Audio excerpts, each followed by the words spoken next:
Hello students, welcome to the channel the pharma scholar. So आज की video में जो टॉपिक मैं डिस्कस करने वाली हूँ that is the hepatitis. So hepatitis क्या होता है, कितने टाइप्स के हैं एंड उनके कॉजेज़ क्या हैं, ये सारा हम आज की वीडियो में डिस्कस करेंगे। तो पता है कि लीवर हमारी बॉडी का सबसे लार्जेस्ट ऑर्गन माना जाता है, ठीक है ना। एंड ये जो आप सेक्शन देख रहे हैं ना, this is the liver structure. Liver के जस्ट नीचे जिसको हम बोलते हैं गॉल ब्लैडर, जो कि आपको जिसको हम पित्त की थैली भी बोलते हैं, ग्रीन सेक्शन का आपको दिख रहा होगा। एंड इस लीवर के ही जस्ट बगल में यहाँ पे हमारा स्टमक होता है, जो शेप लाइक स्ट्रक्चर आपको दिख रहा होगा। इस स्टमक के जस्ट नीचे ये आप जो देख रहे हो, दिस इज द, ये जो येलो कलर का section, this is the pancreas, okay. And pancreas के जस्ट नीचे ये जो आप देख रहे हो, ये हमारी लार्ज इंटेस्टाइन है। लार्ज इंटेस्टाइन का ट्रांसवर्स पार्ट है, ये लार्ज इंटेस्टाइन है। ये डिसेंडिंग कोलॉन है, ये आपकी असेंडिंग कोलॉन है, ठीक है ना। तो इस तरीके से ये हमारा डाइजेस्टिव सिस्टम है, जिसमें कि जो लीवर है ये बहुत इंपॉर्टेंट रोल प्ले करता है। एंड लीवर का अगर मैं बात करूँ तो वैसे इसका बहुत सारा फंक्शन है। ये मेटाबॉलिक चीज़ों के रिस्पॉन्सिबल होता है। हमारी बॉडी में कई सारी रिएक्शंस या कई सारा डाइजेशन या कई सारे बोल सकते हैं कि फंक्शंस के लिए लीवर हमारे रिस्पॉन्सिबल होता है। तो अब जो मशीन जितना ज़्यादा काम करेगी ना, तो ख़राब भी जल्दी सबसे पहले वही होती है। तो लीवर क्या है कि बहुत ज़्यादा मेटाबॉलिक फंक्शन करने की वजह से इसमें इन्फेक्शन या इन्फ्लेमेशन होने के चांसेस भी ज़्यादा होते हैं। अब ये जो लीवर है, ये एक तरह की सेल्स से मिलकर के बना है, जिनको जो जिस सेल से मिलकर के बना है उसको हम बोलते हैं hepatocyte sales, okay.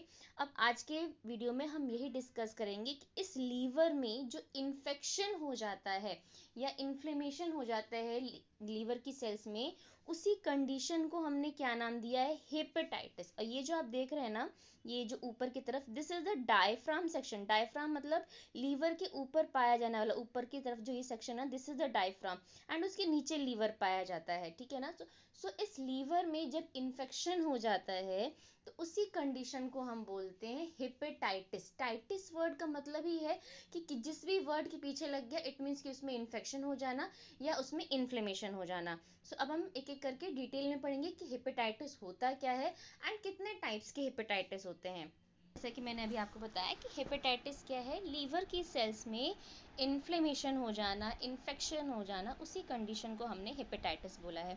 Hepatitis word भी कहाँ से आया, हिपैटोसाइट सेल से। हिपैटोसाइट सेल्स मतलब लीवर में पाई जाने वाली जो सेल्स हैं, उन्हीं सेल्स को हमने बोला हिपैटोसाइट सेल्स। एंड उन्हीं हिपैटोसाइट सेल्स में जब इन्फ्लेमेशन हो जाता है या इन्फेक्शन हो जाता है, तो उस कंडीशन को ही हम बोलते हैं हेपेटाइटिस, ओके।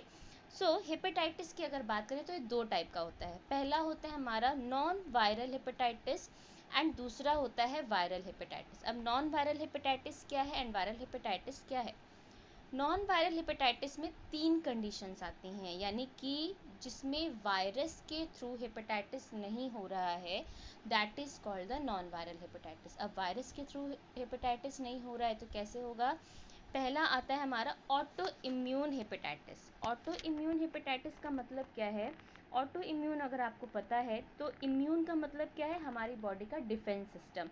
तो ऑटो इम्यून हेपेटाइटिस का मतलब है कि बॉडी का ही जो डिफेंस सिस्टम है वो खुद की ही लीवर की सेल्स को डैमेज करना शुरू कर देता है। क्यों, क्योंकि उसको लगता है कि लीवर की सेल्स एक फॉरेन सेल्स हैं। तो ये एक बोल सकते हैं कि एबनॉर्मल कंडीशन होती है बॉडी की, जिसमें कि खुद का ही इम्यून सिस्टम हिपैटोसाइट सेल्स को डैमेज करना या किल करना शुरू कर देता है। उस कंडीशन में ही हेपेटाइटिस हो जाएगा एंड उस कंडीशन को हमने बोला ऑटो इम्यून हेपेटाइटिस। नेक्स्ट आता है अल्कोहलिक हेपेटाइटिस। अल्कोहलिक हेपेटाइटिस का मतलब क्या है, अल्कोहल से होने वाला हेपेटाइटिस। अब ये अल्कोहल से होने वाला हेपेटाइटिस मतलब अल्कोहल क्या है, एक बेवरेज है। एंड अल्कोहल का जो मेटाबॉलिज्म है, यानी कि अगर मैं बोलूँ ब्रेक डाउन, तो अल्कोहल का ब्रेक डाउन होता है कहाँ पे, लीवर में ही होता है। एंड ये अल्कोहल ब्रेक होता है किस में, एसीटेट में, यानी कि लीवर इस अल्कोहल को ब्रेक करता है किसमें, एसीटेट में, जो कि अल्कोहल का बाय प्रोडक्ट है। अब यही एसीटेट लीवर को डैमेज करना शुरू कर देता है। जो बोलते हैं ना कि अल्कोहल के पीने से लीवर डैमेज हो रहा है, तो वो इस एसीटेट की वजह से ही होता है। अल्कोहल ब्रेक होता है एसीटेट में, और अल्कोहल को कौन ब्रेक करता है, लीवर में एंजाइम्स होते हैं वो ब्रेक करते हैं। तो अगर कोई पर्सन बहुत ज़्यादा अमाउंट में अल्कोहल का कंजप्शन करेगा तो बहुत ज़्यादा अमाउंट में एसीटेट बनेगा, एंड यही एसीटेट लीवर की सेल्स को डैमेज करना शुरू कर देगा, जिसकी वजह से अल्कोहल इंड्यूस्ड हेपेटाइटिस हो जाता है। हेपेटाइटिस का मतलब ही क्या है, infection in the hepatocyte cells, यानी कि लीवर की सेल्स में इन्फेक्शन होना, that is the hepatitis cell. फिर आता है हमारा third, that is a drug induced hepatitis. Drug induced hepatitis का मतलब क्या है, हमने कई सारी ड्रग्स के बारे में पढ़ा है। Drugs in the sense medicine की अगर मैं बात करूँ तो हमारी जितनी भी मेडिसिन हैं 85% मेडिसिन ऐसी हैं जो फर्स्ट पास मेटाबॉलिज्म से जाती हैं। फर्स्ट पास मेटाबॉलिज्म का मतलब है कि जितनी भी हम ड्रग्स ओरल रूट से लेते हैं ना, माउथ से लेते हैं, वो सारी ड्रग्स हमारे लीवर के से होते हुए तो हमारे ब्लड में जाती हैं। तो जब ड्रग लीवर से जा रही है तो लीवर उसको क्या करता है, उसको ब्रेक डाउन करता है एंड देन ब्लड में भेजता है। तो अब ड्रग जब लीवर के पास जाएगी तो जाहिर सी बात है कि ड्रग भी कुछ अपना इफेक्ट लीवर को प्रोड्यूस करेगी, यानी कि कोई ड्रग का कुछ इफेक्ट लीवर पे भी होगा। तो अगर कोई पर्सन बहुत ज़्यादा लॉन्ग टर्म तक ऐसी मेडिसिन ले रहा है जो लीवर ब्रेक डाउन कर रहा है, यानी कि कोई ऐसी ड्रग है जो लीवर में ही जाती है, लीवर उसको ब्रेक डाउन करके फिर ब्लड में भेजता है, तो बहुत ज़्यादा लॉन्ग टर्म यूज़ करने की वजह से उस ड्रग की वजह से लीवर डैमेज हो जाता है, एंड इसी को हम बोलते हैं drug induced hepatitis. Example, paracetamol. Paracetamol के पीछे आप कभी भी कॉशंस देखिएगा लेबल पे, उस पर लिखा हुआ है कि too much intake of paracetamol is injurious for the liver, right. तो वो जो पैरासीटामोल है वो हमारे लीवर में ही जाती है पहले, एंड देन फिर ब्लड में जाती है। तो अगर कोई पर्सन बहुत ज़्यादा टाइम तक कंज्यूम करता है पैरासीटामोल, रेगुलरली एक साल तक ले रहा है, तो वो पैरासीटामोल जो है वो लीवर को डैमेज करना शुरू कर देगी। सो इसी कंडीशन को हम बोलते हैं ड्रग इंड्यूस्ड हेपेटाइटिस। ओके, तो ये तो थे हमारे नॉन वायरल हेपेटाइटिस, जिसमें कि ये 3 कॉजेज़ हैं जिसमें वायरस इन्वॉल्व नहीं होता है, लेकिन इन तीनों कॉजेज़ से भी हेपेटाइटिस होता है। नेक्स्ट अगर मैं बात करूँ, now come to the viral hepatitis.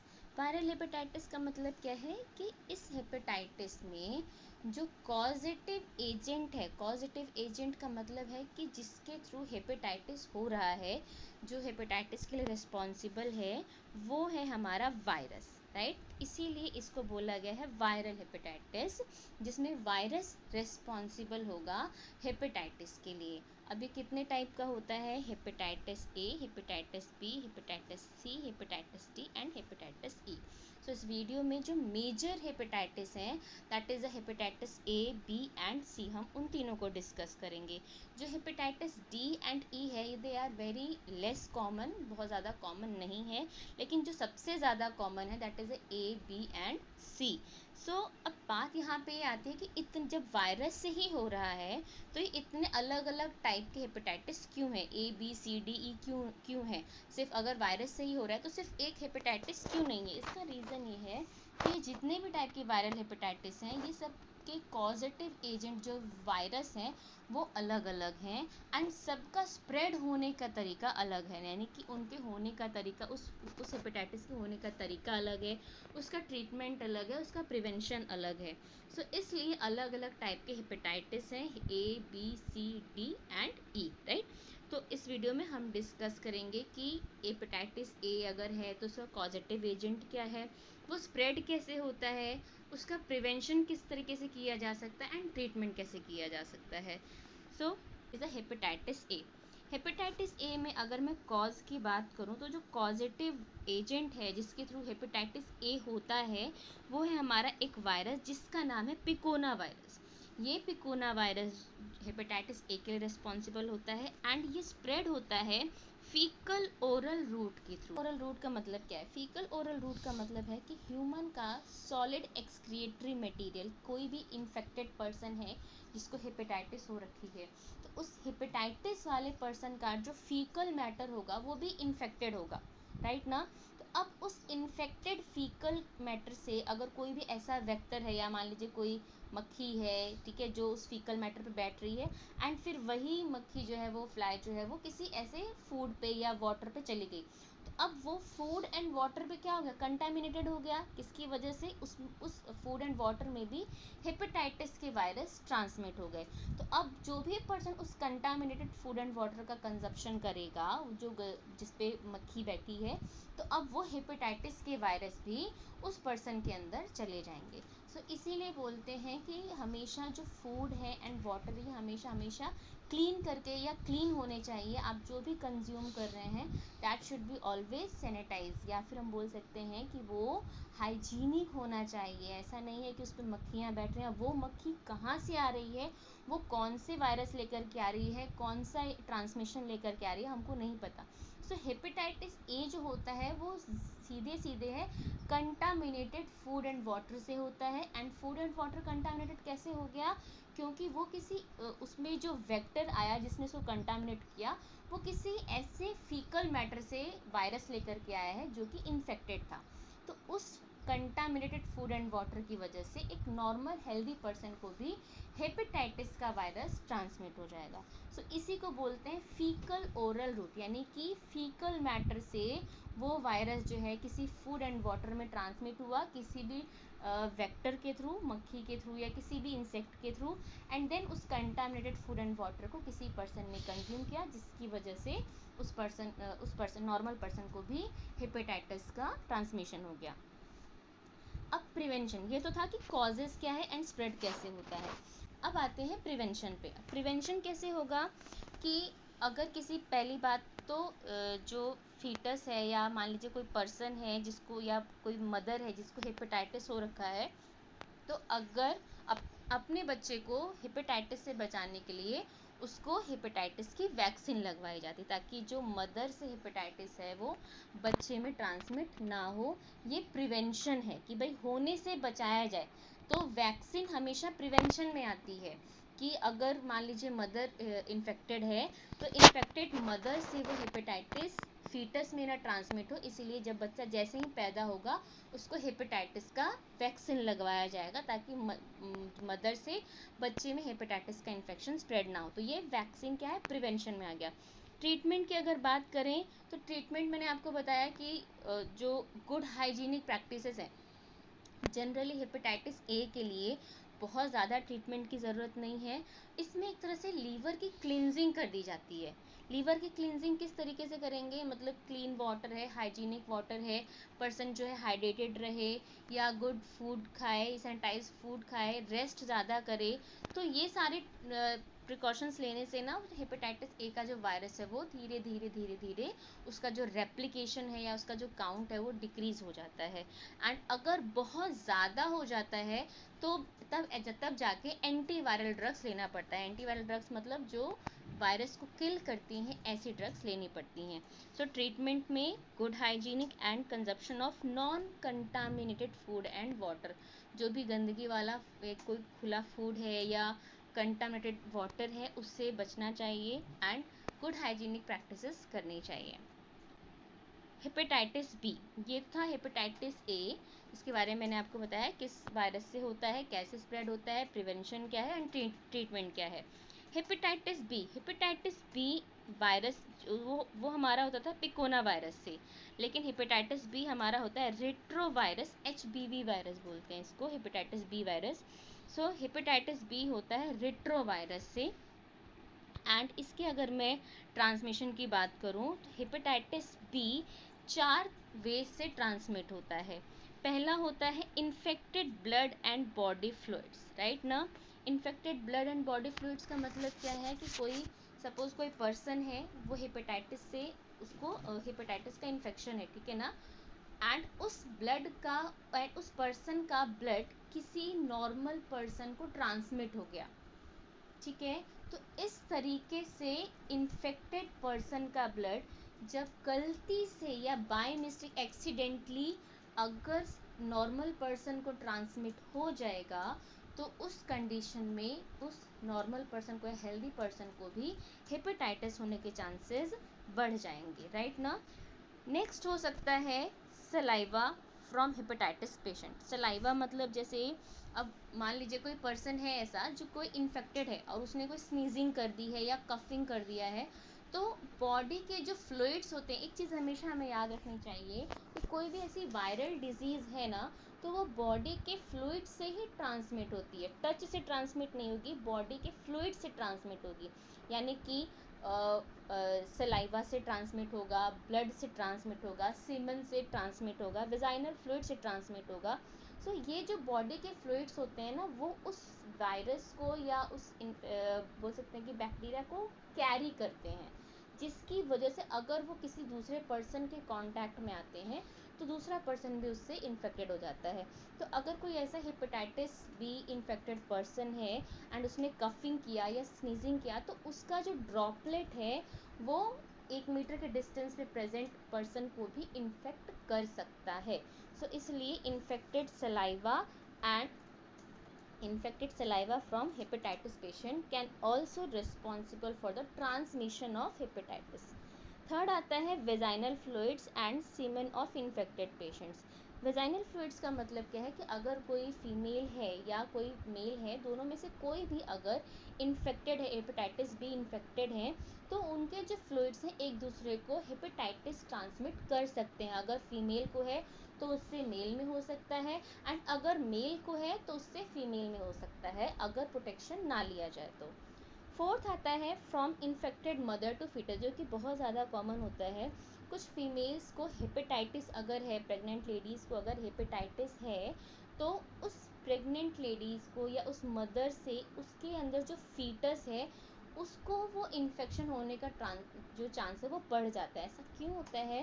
Because mother का जो ब्लड होता है वो फीटस को सर्कुलेट होता रहता है। तो अगर मदर के ब्लड में इन्फेक्शन पाया जाएगा या हेपेटाइटिस बी के वायरस होंगे तो फीटस के अंदर भी सर्कुलेट होंगे, राइट ना, जिसकी वजह से फीटस को भी हेपेटाइटिस होने के चांसेस बढ़ जाते हैं। यहाँ पे मैंने मार्कर टेस्ट दिए हैं एचबीवी के। मार्कर टेस्ट का मतलब क्या है कि कौन से ऐसे टेस्ट हैं जिनके थ्रू हम आइडेंटिफाई कर सकते हैं कि that person is suffering from hepatitis B. मैं हेपेटाइटिस बी की बात कर रही हूँ।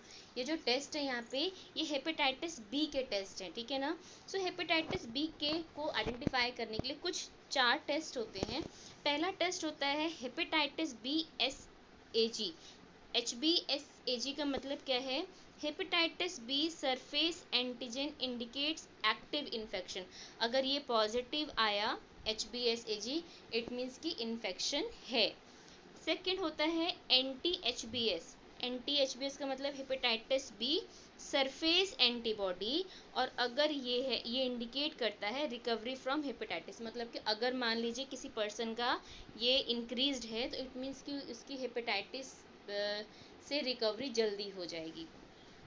थर्ड टेस्ट होता है HBCAg। HBCAg का मतलब क्या है? Hepatitis B core antigen if it is positive and active replication indicates. यानी कि अगर ये पॉजिटिव आया तो इट मीन्स कि जो वायरस है वो बॉडी में एक्टिवली मल्टीप्लाई कर रहा है। फिर आता है HBAg। HBAg का मतलब क्या है कि हेपेटाइटिस बी एंटीजन। सो ये अगर ये भी पॉजिटिव आया तो इट मीन्स कि हेपेटाइटिस बी है। Okay, so these are the marker test for hepatitis B virus. Third मैंने बोला कि मैं 3 बताऊंगी ABC। सो नेक्स्ट आता है सी जो है ये हमारा एक वायरस है। जिस थर्ड जो आता है हमारा that is the hepatitis B, जो कि सिंगल स्ट्रैंड वायरस से होता है। एंड ये भी जैसे हमारा हेपेटाइटिस बी स्प्रेड होता है ना, सेम वैसे ही हेपेटाइटिस सी भी स्प्रेड होता है। हेपेटाइटिस बी मैंने आपको बताया ना कि ब्लड से ट्रांसमिट होगा, सलाइवा से ट्रांसमिट होगा, सीमन से ट्रांसमिट होगा, इन्फेक्टेड मदर से ट्रांसमिट होगा। तो सेम जैसे बी ट्रांसमिट होता है सेम वैसे ही सी भी ट्रांसमिट होगा। एंड अगर कोई पर्सन या अनसेफ जो अनहाइजीनिक कंडीशंस हैं या अनहेल्दी मेडिकल कंडीशंस हैं उनसे भी ट्रांसमिट हो सकता है। अगर मैं बात करूं इसके प्रिवेंशन की, किस तरीके से प्रिवेंट किया जाता है, सो हेपेटाइटिस सी के लिए वैसे तो कोई इफेक्टिव वैक्सीन अभी तक तो नहीं है जो हेपेटाइटिस सी से प्रिवेंट कर सके। और ट्रीटमेंट की अगर बात करें तो इसमें एंटीवायरल मेडिकेशंस देंगे। अगर हम जो पर्सन जिसको हेपेटाइटिस सी हो रखा है उसको अगर हम एंटीवायरस मेडिकेशंस देंगे, यानी कि वायरस को किल करने वाली मेडिकेशंस, तो 95% पर्सन अभी तक ट्रीट हो जाते हैं। सो प्रिवेंशन तो नहीं है बट ट्रीटमेंट है हेपेटाइटिस बी का। एंड स्प्रेड कैसे होता है आपको पता ही है, मैंने आपको बताया 4 जो ट्रांसमिशंस हैं उसी के थ्रू हेपेटाइटिस बी जो है वो स्प्रेड होता है। So this is about the hepatitis A B and C. So इसके अलावा अगर आपको कोई और इसमें डाउट है तो आप मुझे कमेंट सेक्शन में ज़रूर पूछिएगा। एंड प्लीज़ चैनल को, अगर आपको वीडियो अच्छा लगा तो चैनल को लाइक एंड सब्सक्राइब ज़रूर करना। Thank you so much for the watching.